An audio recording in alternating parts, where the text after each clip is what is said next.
lupa Sobat GSK Farm yang diberikan kesehatan dan kesuksesan oleh Sang Semesta. Balik lagi nih dengan aku Bella. Yuk kita lanjutin pembahasan tentang tips pengebukan sapi dengan Dr. Faisal part 3. Oke, Dok. Ini untuk pertanyaan selanjutnya ya. Bagaimana cara mengolah stres pada sapi ini selain diberikan vitamin seperti B kompleks dan lain-lain itu tadi? Ya, memang dari manajemen stres ini banyak faktor yang bisa menyebabkan ternak kita, terutama sapi ini stres.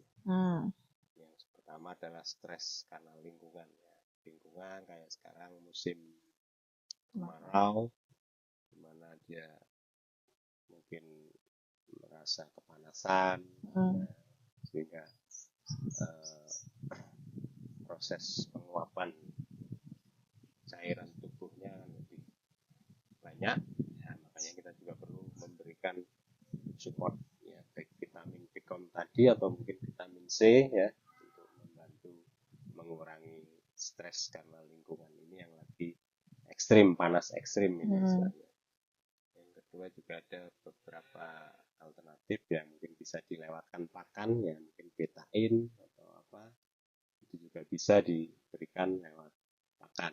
Tapi mungkin itu akan kita lebih perjelas lagi di lain kesempatan. Tapi paling enggak ya dari stres lingkungan itu yang coba kita berikan untuk mengantisipasi stres lingkungan yang mungkin ya kita meminimalisasi karena kita tidak bisa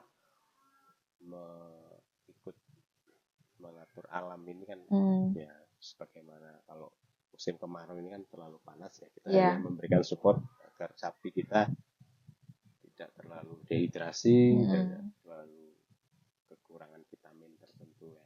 Itu yang kita lakukan. Yang kedua masalah stress management ya, artinya ya perlakuan di kandang. Artinya kita harus memperlakukan hewan ternak kita sebagai layaknya keluarga kita. Jadi diperlakukan mungkin dengan perasaan, dengan lemah lembut, sehingga merasa nyaman si sapi ini, tidak takut atau mungkin ada benda-benda asing atau orang asing yang sering lalu lalang juga mungkin kadang bisa bikin stres juga ya, karena kan namanya naluri hewan ataupun hampir sama dengan kita juga. Kalau ada orang baru ya kita juga pasti akan coba mendekati. Nah, sapi juga sama, dia mendekati, tapi kalau dari situ dia merasa dia membahayakan bagi saya, dia akan pasti akan menghindar, makanya akan lari. Tapi kalau dia sudah kenal dengan kita, ya namanya kita lakukan kenalan dulu ya. Kalau orang salaman dulu ya, kita juga menyodorkan tangan kita untuk dijilati dulu, itu sebagai salah satu mekanisme kita kenalan sama sapi. Jadi ya itu mungkin pengendalian masalah stres seperti itu. Selanjutnya untuk kebutuhan air mungkin ya Dok ya. Sapi di sini tuh bagaimana untuk kebutuhan airnya? Seberapa penting air bersih buat sapi nih? Ya,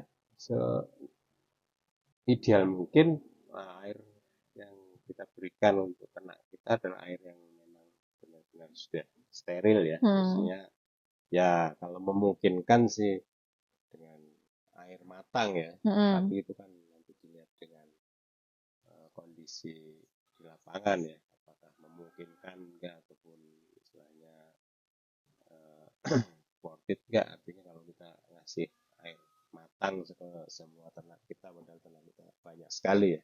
Ya paling enggak memenuhi standar dari kebutuhan air sehat itu ya, yang jelas seperti halnya kita minum air isi ulang itulah, walaupun tidak dimasak matang ya, tapi alhamdulillah kita juga minum air isi ulang tidak masalah. Berarti ya memang kadar bakteri di dalamnya sudah bisa kita minimalisasikan atau tidak sampai banyak mengandung bakteri-bakteri patogen yang merugikan. Ya kita beri penanganan mungkin kalau air PDAM mungkin ada aporit, ada tawas ya. Tapi kalau air pegunungan sih saya kira masih memenuhi ya, karena kita juga di pegunungan masih memenuhi syarat, artinya tidak sampai membuat masalah di pencernaan sapi. Ya itu kuncinya itu aja. Artinya selama air minum yang kita minum pun tidak masalah, buat sapi juga pastinya tidak akan membuat masalah. Jadi itu syarat air paling nggak harus seoptimal mungkin, lebih higienis dan disanitasi juga kalau memang itu sudah terlalu kadar kumannya terlalu tinggi. Itu aja. Terima kasih Dokter Faisal untuk tips yang sangat bermanfaat ini. Sama-sama. Jadi itulah beberapa tips penggemukan sapi yang bisa kalian terapkan. Perlu diingat, pakan yang baik, kesehatan, dan manajemen stres adalah kunci untuk penggemukan yang sukses. Jangan lupa like, comment, Dan subscribe. jika kalian merasa informasi ini berguna. Sampai jumpa di video selanjutnya.